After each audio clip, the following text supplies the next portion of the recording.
నమస్కారం. సుఖీభవ ప్రాపర్టీ సమర్పించు శ్రీనిలయం కార్యక్రమానికి స్వాగతం.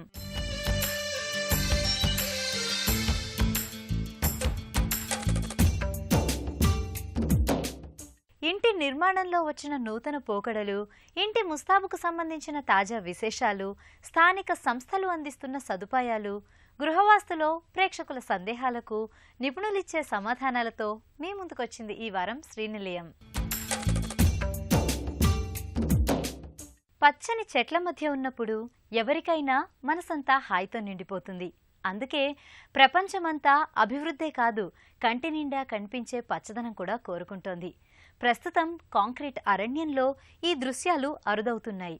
పెద్ద పెద్ద భవనాలతో పచ్చదనం మచ్చుకు కూడా కనపడని ప్రాంతాల్లో ఇప్పుడు ప్రకృతి రమణీయతలతో అలరారే అందాల దృశ్యాలు కనిపిస్తున్నాయి. నగరాల్లో గ్రీన్ బిల్డింగ్ సంస్కృతి పెరుగుతోంది. అందమైన పర్యావరణంతో పాటుగా నిర్వహణ ఖర్చుల్లో తగ్గుదల ఉండటంతో ఈ భవనాలను పెద్ద సంస్థలు నిర్మించడానికి ఆసక్తి చూపిస్తున్నాయి. ఈ హరిత భవనాలు కేవలం పర్యావరణ పరిరక్షణకే కాదు, ఇందులో నివసించే వారికి మంచి ఆరోగ్యాన్ని, ఆహ్లాదాన్ని ఇస్తాయి.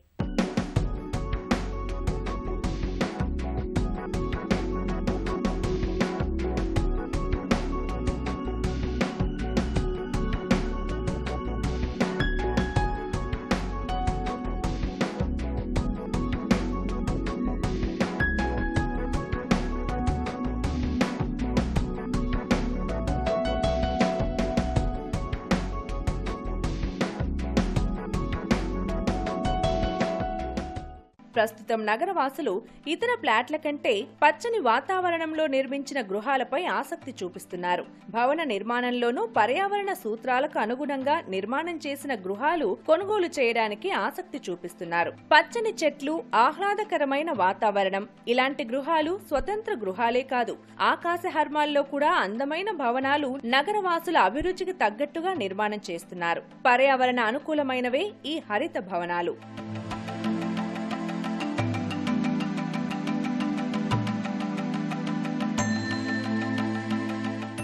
ఇంట్లోకి కావలసిన గాలి, వెలుతురు సహజంగా అన్ని గదుల్లో ప్రసరింపచేయడం, ప్రకృతిలో సహజ సిద్ధంగా లభించే సూర్యరశ్మి ద్వారా విద్యుత్ను ఉత్పత్తి చేయడం, విద్యుత్ వినియోగం తగ్గించేందుకు LED బల్బులు వాడడం, 5 స్టార్ రేటెడ్ విద్యుత్ గృహోపకరణాలు వాడటం, వీలైనంత ఎక్కువగా సౌరశక్తిని వినియోగించుకోవడం ఈ హరిత భవనాల ప్రత్యేకత.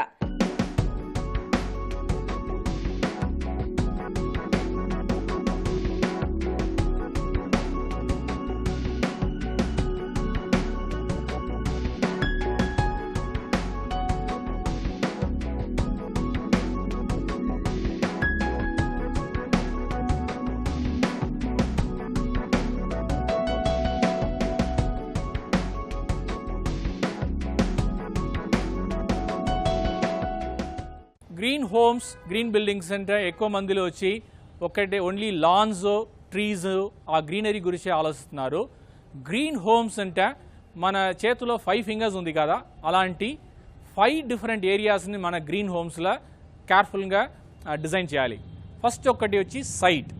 మన అపార్ట్మెంట్ ఎక్కడ వస్తుంది, లాన్ పక్కన వస్తుందా, రివర్ పక్కన వస్తుందా, రాయిల్ ఎట్లా ఉంటుందా, మన సైట్లో ఎలాంటి ప్రాజెక్ట్ వస్తుంది, విల్లా ప్రాజెక్టా, హై రైజ్ బిల్డింగ్సా, లో రైజ్ బిల్డింగ్సా, అది సైట్ గురించి అడ్రస్ చేయాలి. నెంబర్ 1. నెంబర్ 2 వచ్చి వాటర్ ఎఫిషియన్సీ. సమ్మర్లో ఎక్కువ అపార్ట్మెంట్స్లో ట్యాంకర్తోనే వాటర్ వాడుతున్నాము. మన రెయిన్ వాటర్ ఎలా వారస్ చేస్తాము, ఎలాంటి ట్యాప్స్, ఎలాంటి వాష్ బేసిన్ ఫిక్చర్స్, ఎలాంటి షవర్స్ వాడుతున్నాము, అన్నీ వచ్చి చాలా చాలా తక్కువ వాటర్ వాడాలి అని అల్ట్రా లో ఫ్లో ఫిక్చర్స్ అన్నమాట. థర్డ్ వచ్చి ఎనర్జీ ఎఫిషియన్సీ. ఎలాంటి బిల్డింగ్ ఓరియంటేషన్, ఎలాంటి బ్రిక్ వాల్ వాడుకున్నామా, ఎలాంటి కాంక్రీట్ వాల్, ఎలాంటి గ్లాస్ రూఫ్స్, ఎలాంటి మెటీరియల్ ఉంది, అన్ని గ్రీన్ మెటీరియల్స్ అవైలబుల్గా ఉంది. తర్వాత air conditioning, lighting, green air conditioning equipment వాడప్పుడు మనకి చాలా చాలా ఎలక్ట్రిసిటీ బిల్ తక్కువ వస్తుంది. ఫోర్త్ వచ్చి మెటీరియల్స్. మన మెటీరియల్స్ ఏం వాడుతున్నాము, marbles, tiles, wood, plywood interiors గురించి అది అన్నీ ఈకో ఫ్రెండ్లీ, పీపుల్ ఫ్రెండ్లీగా ఉండాలి. అది అన్నీ మనకు చాలా చాలా గ్రీన్ హోమ్స్కి అవసరం. Last but not the least, ఫైనల్గా మనకు ఇండోర్ ఎయిర్ క్వాలిటీ అన్నమాట. మన చాలా టైం వచ్చి మన పిల్లలు కానీ మనం కానీ మన గ్రాండ్ పేరెంట్స్ అన్ని వాళ్ళు ఇట్లనే 18 to 20 అవర్స్ ఉంటాము. ఎలాంటి ఎయిర్ వస్తుంది మనకు, ఎలాంటి సన్లైట్ మన లివింగ్ రూమ్లో, బాల్కనీలో, బెడ్రూమ్లో వస్తుంది, ఎలాంటి ఫ్రెష్ ఎయిర్ వస్తుంది, అది అన్నీ అవసరం.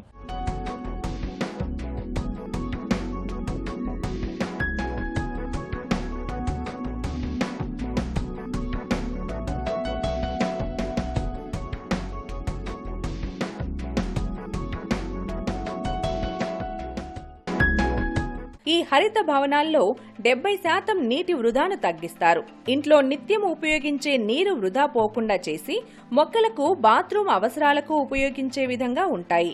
భవన నిర్మాణంలో నీటి వినియోగాన్ని తగ్గించడం, ఇంకుడు గుంతలు ఏర్పాటు చేసుకోవడం ఎంతో ముఖ్యం. నిర్మాణంలో ఎక్కువగా రీసైకిల్ సామాగ్రిని ఉపయోగించడం వీటిల్లో ఉన్న మరో ప్రత్యేకత. వీటి నిర్మాణ వ్యయం సాధారణ భవనాలతో పోల్చితే దాదాపు 8 నుంచి 10% ఎక్కువగా ఉంటుందని నిపుణులు చెబుతున్నారు. ఇళ్లలో నీరు, విద్యుత్ ఆదా అవుతున్న కారణంగా ఆ వ్యయాన్ని ఇల్లు నిర్మించిన 3 ఏళ్లలోనే తిరిగి వచ్చేస్తుంది. నిర్మాణం పూర్తయిన భవనాల్లో ఇంటీరియర్ను హరిత భవనాల మార్గదర్శకాలకు అనుగుణంగా మార్చుకోవచ్చు. వాస్తవానికి మన దేశ పురాతన భవన నిర్మాణ శైలిలోనే గ్రీన్ బిల్డింగ్ భావన ఇమిడి ఉంది. మండవ లోగిళ్లు, చతురశాల భవంతి ఇలాంటి నిర్మాణాలకు ఆధునికతను మేళవించి హరిత భవనాలుగా నిర్మాణాలు చేపడుతున్నారు. దీని ద్వారా సౌకర్యవంతమైన, పర్యావరణహితమైన నివాసాలు, కార్యాలయాలను నిర్మాణం చేసుకోవచ్చు.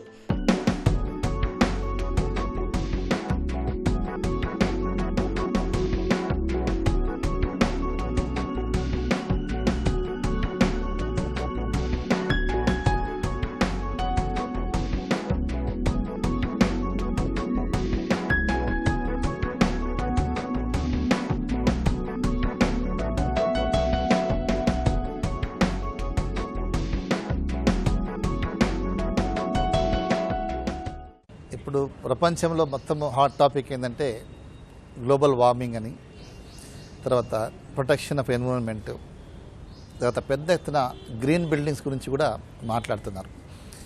అయితే మన పూర్వీకులందరూ కూడా మన విలేజ్లో చూస్తే కూడా మన అన్ని హౌజెస్ అన్నీ కూడా ఆ రోజుల్లో మన అన్నీ కూడా గ్రీన్ బిల్డింగ్స్. ఎందుకంటే మనం ఆ ప్లాన్ కూడా ఎట్లా అంటే ఒక సెంట్రల్ కోర్ట్యార్డ్, ఒక మండవా హౌజెస్ మనం కట్టుకునే వాళ్ళము. వాల్స్ అన్నీ కూడా మన క్లేతో తయారు చేసినవే, తర్వాత టైల్స్ కూడా క్లే టైల్స్, తర్వాత మంచిగా మనకు సెంట్రల్ కోర్ట్యార్డ్ వల్ల మనకి మంచి వెంటిలేషన్ వచ్చేది, ఎయిర్ సర్క్యులేషను. తర్వాత ఈ కోర్ట్యార్డ్లో ఉన్న మనకి 4 సైడ్స్ ఉన్న మనకి వరండాస్ కూడా మనకు అన్ని డోర్స్ కానీ తర్వాత విండోస్ కానీ ఉండేది కాబట్టి flow of air plus light కూడా ఉండేది. సో దట్ మీన్స్ ఏంటంటే మనం అక్కడ జీరో ఎనర్జీ కన్జంప్షన్, అంటే no power at all in the house. Direct మనకు సన్లైటు, తర్వాత న్యాచురల్గా వచ్చే ఎయిర్ తోటి మనం జీవించేటాము. ప్లస్ ఈ raw material, building raw material కూడా మనం లోకల్గా తయారు చేసుకునే వాళ్ళము. మనము ఎక్కడ కూడా నేచర్ను డిస్టర్బ్ చేసేవాళ్ళం కాదు. ఈ యొక్క రా మెటీరియల్ను తయారు చేయడానికి కూడా మనము పవర్ ఎక్కువ వాడేవాళ్ళం కాదు. బట్ ఈ రోజుల్లో చూస్తే ఏంటంటే ఈ అర్బనైజేషన్ అయిన తర్వాత ఏంటంటే వర్టికల్ బిల్డింగ్స్ వస్తున్నాయి.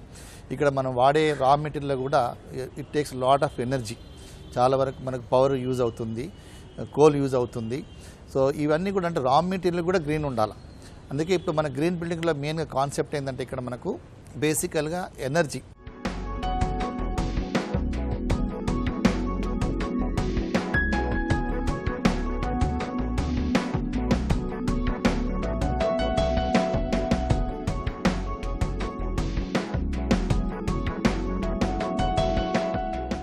పట్టణీకరణ నేపథ్యంలో ఇంటి స్థల ప్రభావం తగ్గుతోంది. నగరాల్లో నివసించే అపార్ట్మెంట్ వాసులు పెద్ద ఎత్తున మిద్దె తోటలపై ఆసక్తి చూపిస్తున్నారు. ఆధునిక విజ్ఞానం, సాంకేతిక పరిజ్ఞానం అందిపుచ్చుకుంటూ పెరటి తోటల స్థానంలో ఇంటి డాబా, అపార్ట్మెంట్ డాబా బాల్కనీలను పూల మొక్కలు పెంచుకుంటూ చక్కగా ఉపయోగించుకుంటున్నారు. మరి ఈ నేపథ్యంలో ఇంటి బాల్కనీలు, ఇంటి వరండాలను ఎలా ముస్తాబు చేసుకోవచ్చో అనే అంశంతో మీ ముందుకొచ్చింది ఈ వారం గృహశోభ.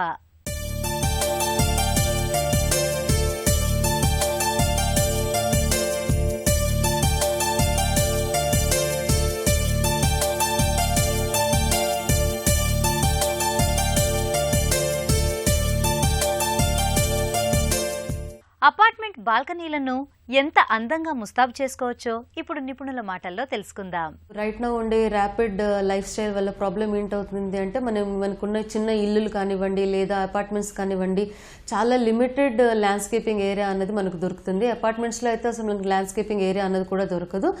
ఓన్లీ సెంట్రల్ కోర్ట్యార్డ్స్ కానీ సెంట్రల్ లాన్స్ కానీ అలాంటి స్పేసెస్ దొరుకుతూ ఉంటాయి. కానీ అదే మనం అపార్ట్మెంట్స్లో చిన్న చిన్న ఫ్లాట్స్లో ఉండే వాళ్ళకి ల్యాండ్స్కేపింగ్ అన్నది ఇంట్రెస్టింగ్ ఐటమ్ అనమాట. వాళ్ళకి చిన్న చిన్న స్పేసెస్ ఏవైతే ఉన్నాయో, వాళ్ళకి డెక్స్ కానివ్వండి లేదా బాల్కనీస్ లేదా చిన్న టెర్రసెస్ ఏవైతే దొరుకుతాయో దానిలో చిన్న చిన్న ల్యాండ్స్కేపింగ్ చేసుకొని కూడా వాళ్ళు ఎంజాయ్ చేయొచ్చు అనమాట. ఈ చిన్న చిన్న ల్యాండ్స్కేపింగ్ అనేవి మనవి డిఫరెంట్ స్టైల్స్ తోటి మనం చేసుకోవచ్చు. అలా కాకుండా మనకు ఒకవేళ ఇండిపెండెంట్ ఇల్లులు ఉన్నట్టయితే మనకు దొరికిన గార్డెన్ స్పేసెస్ని చాలా నీట్గా ల్యాండ్స్కేపింగ్ ఏరియాస్గా డెకరేట్ చేసుకోవచ్చు. ల్యాండ్స్కేపింగ్ అనేది నాట్ ఓన్లీ సాఫ్ట్ అండి, ఇది యాక్చువల్గా 2 వెరైటీస్లో ఉంటుంది. ల్యాండ్స్కేపింగ్ అనేది హార్డ్ ల్యాండ్స్కేపింగ్ ఒకటి, సాఫ్ట్ ల్యాండ్స్కేపింగ్ ఒకటి. హార్డ్ ల్యాండ్స్కేపింగ్ అంటే మనం టోటల్గా రాక్స్, పెబుల్స్, స్టోన్తో వాడుతూ హార్డ్గా ఉండే చేసే మెటీరియల్తో చేయబడ్డ ల్యాండ్స్కేపింగ్ని హార్డ్ ల్యాండ్స్కేపింగ్ అంటారు. అదే మనకి చెట్లు, shrubs, creepers, plants, materials, flowering plants ఇవన్నిటితో చేసింది అని సాఫ్ట్ ల్యాండ్స్కేపింగ్ అంటారు. ఇలా ఈ 2 వెరైటీస్ని కంబైన్ చేసుకుంటూ మనం ఇండిపెండెంట్ రెసిడెన్సెస్లో ఉండే మన చిన్న చిన్న ల్యాండ్స్కేపింగ్ ఏరియాస్ని చాలా నీట్గా డిజైన్ చేసుకోవచ్చు. దానివల్ల మనకి పొల్యూషన్ అనేది తగ్గుతుంది, ప్లస్ మనకి యూజర్ ఫ్రెండ్లీగా, ఎన్విరాన్మెంట్ ఫ్రెండ్లీగా కూడా మనం చిన్న చిన్న స్పేసెస్ని డిజైన్ చేసుకోవచ్చు. యూజువల్గా ఈ ల్యాండ్స్కేపింగ్ వల్ల ఇంకో అడ్వాంటేజ్ ఏంటంటే అపార్ట్మెంట్స్లో మనం ఉంటున్నప్పుడు మనకి గ్రీన్ స్పేసెస్ అనేవి దొరకదు. సో పొల్యూషన్ అనేది చాలా ఎక్కువగా అక్యుములేట్ అవుతూ ఉంటుంది. సో ఇలా ల్యాండ్స్కేపింగ్ అనేవి చిన్న చిన్న పాట్స్ ద్వారా అయినా కొద్దిగా అరేంజ్ చేసుకున్నట్టయితే మనకు కొద్దిగా పొల్యూషన్ అనేది తగ్గించుకోవచ్చు. ఎందుకంటే కొన్ని వెరైటీస్ ఆఫ్ ప్లాంట్స్ ఎలా ఉంటాయంటే ఇండోర్ ఎయిర్ క్వాలిటీ అనేది పొల్యూట్ అవుతూ ఉంటుంది అనమాట, అవుట్డోర్ వెహికల్స్తో వచ్చే పొల్యూషన్ వల్ల. ఈ ప్లాంట్స్ అనేవి దాన్ని ఎరాడికేట్ చేసేసి మనకి కొద్దిగా పొల్యూషన్ ఫ్రీ ఎన్విరాన్మెంట్ అనేవి క్రియేట్ చేస్తాయి. నాట్ ఓన్లీ ప్లీజింగ్గా ఉంటాయండి, ఎస్థెటికలీ కూడా బ్యూటిఫుల్గా ఉంటాయి. అదేవిధంగా కొద్దిగా పొల్యూషన్ కూడా ఎరాడికేట్ చేసినట్టు ఉంటుంది మనం చిన్న చిన్న ల్యాండ్స్కేప్ ఏరియాస్ని కనుక మనకున్న స్పేసెస్లో డిజైన్ చేసుకుంటే.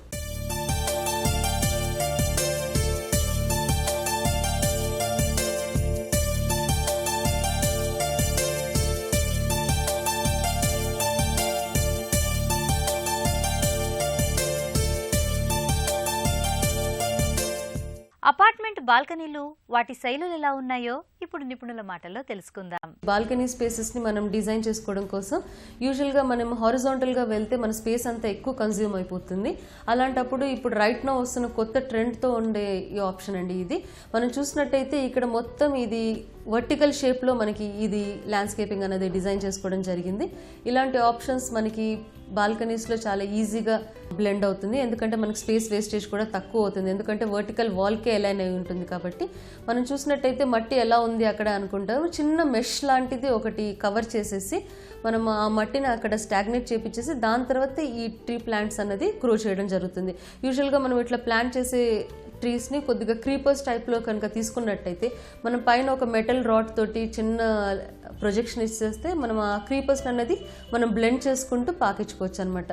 So it will be an interesting idea అనమాట. ఇలా చిన్న చిన్న క్రియేటివ్ థాట్స్తో కనుక మనం సింపుల్గా డిజైన్ చేసుకుంటే మన ల్యాండ్స్కేపింగ్ అనేది చాలా అందుబాటు రేంజ్లో ఉంటుంది. ఈ ఎగ్జాంపుల్ కనుక మనం చూసినట్టయితే మనం తీసుకున్న ఈ ప్లాంటర్ పాట్స్ వచ్చేసి టోటల్ వుడ్ అండి, ఎందుకంటే వుడ్ గ్రీన్ తోటి మంచిగా బ్లెండ్ అవుతుంది. ప్లస్ ఇవి వెదర్ కూడా ప్రోన్ అయినా సరే అంత పెద్ద ఎక్కువ మెయింటెనెన్స్ ఉండదు. అట్లాంటి ప్లాంటర్ పాట్స్ దొరుకుతున్నాయి మార్కెట్లో, దానిని కనుక తీసుకున్నట్టయితే చాలా బాగా బ్లెండ్ అవుతుంది అనమాట. ప్లస్ మనకి ఒకవేళ పాట్స్ కాకుండా మనకి ఏమన్నా చిన్న చిన్న వెరైటీ ఆఫ్ ల్యాండ్స్కేపింగ్ స్పేసెస్ ఉన్నాయి డిజైన్ చేసుకోవచ్చు అంటే ఇలా చిన్న కౌంటర్ టాప్ లాగా కూడా తీసుకొని దానిపైన కూడా మనకి స్టోన్తో కానివ్వండి like different types of planter pots తెచ్చుకొనేసి వెరైటీ ఆఫ్ రేంజెస్లో వెరైటీ ఆఫ్ కలర్స్, షేడ్స్, మెటీరియల్స్తో మనకి దొరుకుతున్నాయి. అలాంటివి తెచ్చుకొని డిఫరెంట్ ఐసోలేటెడ్గా ఒక్కొక్కటి ఇండివిజువల్గా పెడితే కూడా అదొకటి గుడ్ ఎఫెక్ట్ అనమాట. మనకి చిన్న చిన్న నిచెస్ లాగా క్రియేట్ చేసుకుని అక్కడ కూడా ప్లాంటర్ పాట్స్ పెట్టుకోవచ్చు. 3 వెరైటీస్ కాకుండా మనకి ఎగ్జాంపుల్లో కనుక చూసినట్టయితే మనం క్రీపర్స్ అన్నట్వి చిన్న ఇట్లాగా వుడెన్ కైండ్ ఆఫ్ మెష్ తీసుకొనేసి దాని మీదకి పాకించడం జరిగింది. So it's a vertical landscaping idea అనమాట. సో లిమిటెడ్ స్పేసెస్లో ఉన్న వాళ్ళు ఇలా వాళ్ళ బాల్కనీస్ని డెకరేట్ చేసుకోవచ్చు. మనకు దొరికే చిన్న చిన్న స్పేసెస్లో ఈ ల్యాండ్స్కేపింగ్ అన్నది చాలా నీట్గా డెకరేట్ చేసుకోవచ్చు. ప్లస్ ప్లెజెంట్గా కూడా ఉంటుంది మనకి. ఎందుకంటే మార్నింగ్ నుంచి ఎప్పుడు మనం ఈవినింగ్ వరకు ఓన్లీ బిల్డింగ్స్ అవన్నీ చూస్తూ ఉంటాం అవుట్ సైడ్ కూడా. మన కళ్ళకు కూడా కొద్దిగా గ్రీనరీని కనుక గ్రీన్ కలర్ని చూస్తూ ఉన్నట్టయితే రిలాక్సింగ్గా ప్లస్ ప్లెజెంట్గా కూడా ఉంటుంది. ఒకవేళ ప్రైస్ రేంజెస్ కనుక చూసినట్టయితే మనకు దొరికిన అవైలబుల్ వేస్ట్ మెటీరియల్స్తో కూడా మనం క్రియేటివ్ ఐడియాస్ తోటి మనం దాన్ని చాలా సింపుల్ వేస్లో ఎకనామికల్ బడ్జెట్లో మనం చేసుకోవచ్చు. అదేవిధంగా మనకు బడ్జెట్ కొద్దిగా ఎక్కువగా ఉన్నట్టయితే మనం ఇండిపెండెన్స్ రెసిడెన్సెస్కి కొద్దిగా హై బడ్జెట్ పెట్టుకొని కూడా చేసుకోవచ్చు. సో అదంతా మన క్రియేటివిటీ, మన డిజైనింగ్ స్టైల్ మీద ఆధారపడి ఉంటుందండి. మనం చాలా నీట్గా, డెకరేటివ్గా, క్రియేటివ్గా ఆలోచించినట్టయితే మనం లో కాస్ట్ మెటీరియల్స్తో కూడా నీట్ ల్యాండ్స్కేపింగ్ ఏరియాస్ని డిజైన్ చేసుకోవచ్చు.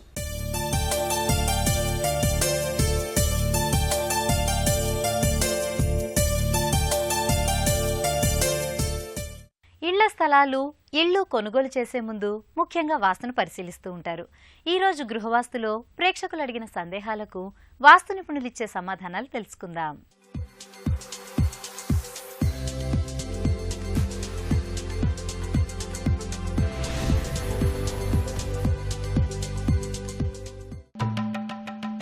రామేశ్వరరావు గారు ఆదిలాబాద్ నుంచి తమ సందేహాన్ని ఈ విధంగా వ్యక్తపరుస్తున్నారు. మా ఇంటి స్థల వైశాల్యం 1000 చదరపు గజాలు. పడమర రోడ్డు ఉంది. ఈ స్థలానికి పడమర ఒకరు, తూర్పు ఒకరు పంచుకుని ఇంటి నిర్మాణం చేయవచ్చా? మాకు తెలుపండి అంటూ అడుగుతున్నారు. ఆధునిక కాలంలో స్థలం విలువైనది కాబట్టి రోడ్డు ఉన్న వైపు వెడల్పు తక్కువ ఉండటం వలన పొడవు ఎక్కువ ఉంటుంది. ఇలాంటి సందర్భాల్లో పెద్ద స్థలం కాబట్టి 1000 గజాలు కాబట్టి ఒకరు 500 గజాలు, మరొక 500 గజాలు తీసుకొని గృహ నిర్మాణం చేయడానికి ప్రణాళిక వేసుకున్నప్పుడు ఒకరు రోడ్డు వైపు, మరొకరు మిగిలిన వైపు ఉండేదానికి ప్లాన్ చేసుకుంటారు. కానీ పడమర రోడ్డు ఉన్న వ్యక్తికి రోడ్డు ఉంటుంది కాబట్టి, ముఖం ఉంటుంది కాబట్టి ఎలాంటి ఇబ్బంది ఉండదు. తూర్పు వైపు ఉన్న వ్యక్తికి ముఖం లేదు. ముఖం అంటే రోడ్డు లేదు. కానీ వీళ్ళు టెంపరీగా అంటే ఒక ఉత్తరం వైపు చిన్న సందులాగా కారు పోయి అంత మార్గం వదిలిపెట్టి అక్కడ గేటు పెట్టుకుని ఆ తూర్పు వైపున గృహ నిర్మాణం చేస్తున్నారు. అది అంత ఉత్తమమైనది కాదు, వాస్తుశాస్త్ర దోషంగా పరిగణించాలి. ఎందుకంటే ఆ తూర్పు వైపు భాగమునకు రోడ్డు లేదు. ఇది రోడ్డు సోలగా భావించాల్సి వస్తుంది. వీలైతే ఇద్దరికీ రోడ్డు వచ్చేటట్టుగా విభజన చేసుకునడం మంచిది. అంతేగాని ఒకరు వెనక వైపు ఒకరు ముందు కట్టడం మాత్రం వాస్తు దోషంగా భావించాల్సి వస్తుంది. ఇప్పటికే నిర్మాణం చేసి ఉన్నట్లయితే తరచుగా వాస్తు పూజ చేసుకుంటూ అన్ని దిక్కుల అధిపతులను పూజించుకోవడం వలన కొంతవరకు దోషం పరిహారం అవుతుంది. మా డూప్లెక్స్ కు తూర్పు, ఉత్తరం రోడ్లున్నాయి. ఇల్లు ఉత్తర హద్దుపై ఉంది. మొదటి అంతస్తు స్లాబ్ ఈశాన్యం కట్టయింది. రెండవ అంతస్తు స్లాబ్ వాయువ్యం కట్టయింది. ఇంటికి పడమర వైపు వీధి సోల్ తగులుతోంది. దీనికి పరిష్కారమేంటో తెలియచేయండి అంటూ అడుగుతున్నారు. స్థలంపై గృహ నిర్మాణం చేసేటప్పుడు వాస్తుశాస్త్ర నియమాన్ని అనుసరించి అన్ని దిక్కుల్లోనూ ఖాళీ స్థలం వదిలాలి. కనీసం నియమము ప్రకారం వెడల్పులో 9వ వంతు, పొడవులో 9వ వంతు వదలాలి. అంత కుదరినప్పుడు కనీసంలో కనీసము 3 అడుగులు లేదా 3.5 అడుగులు వదలాలి. ప్రతిరోజు గృహం యొక్క యజమానురాలు ఆ గృహము చుట్టూ 3 ప్రదక్షిణాలు చేసే అవకాశం కల్పించుకుంటే గృహము శక్తివంతమైనది అవుతుంది. కాబట్టి అన్ని వైపులా ఖాళీ ఖచ్చితంగా వదలాలి. అట్లు కాకుండా హద్దు మీద నిర్మాణం అనేది మంచిది కాదు. ఉత్తరం హద్దు అనేది ఆర్థికపరమైన ఇబ్బందులు వచ్చేదానికి అవకాశం ఉంటుంది. పిల్లల విషయంలో ఇబ్బంది వచ్చేదానికి అవకాశం ఉంటుంది. కాబట్టి కొద్దిగానే సరే ఉత్తరం ఖాళీ వదిలిపెట్టి గృహం కన్నా ఉన్నట్లయితే చాలా మంచిది. అదేవిధంగా మొదటి అంతస్తు ఈశాన్యం స్లాబ్ కట్ అయితే దాన్ని ఒక స్లాబ్ ద్వారా కానీ లేదా షీట్స్ ద్వారా కానీ కవర్ చేసి దాన్ని ఒక చతురస్రాకారంలో తీసుకురావాలి. అదేవిధంగా రెండవ అంతస్తు కూడా వాయువులో కట్ అయింది కాబట్టి ఆ భాగాన్ని కూడా స్లాబు లేదా షీట్స్ వేసి చతురస్రము లేదా దీర్ఘ చతురస్రాకారంలో తీసుకురావడం మంచిది.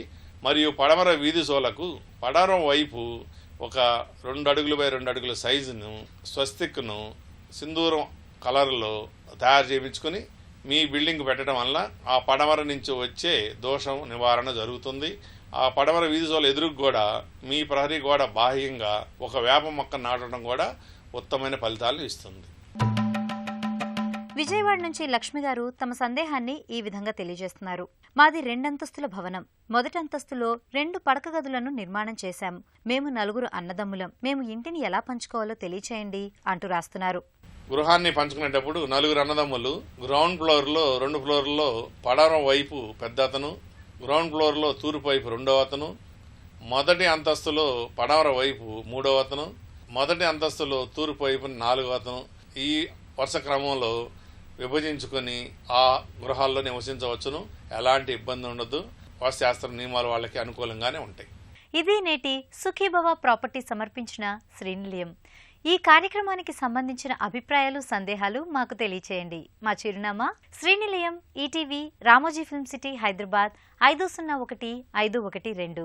మా ఇమెయిల్ అడ్రస్ srinilayam@etv.co.in. వచ్చే వారం శ్రీనిలయంలో మరికొన్ని తాజా అంశాలతో మళ్ళీ కలుద్దాం. అంతవరకు సెలవు. నమస్తే.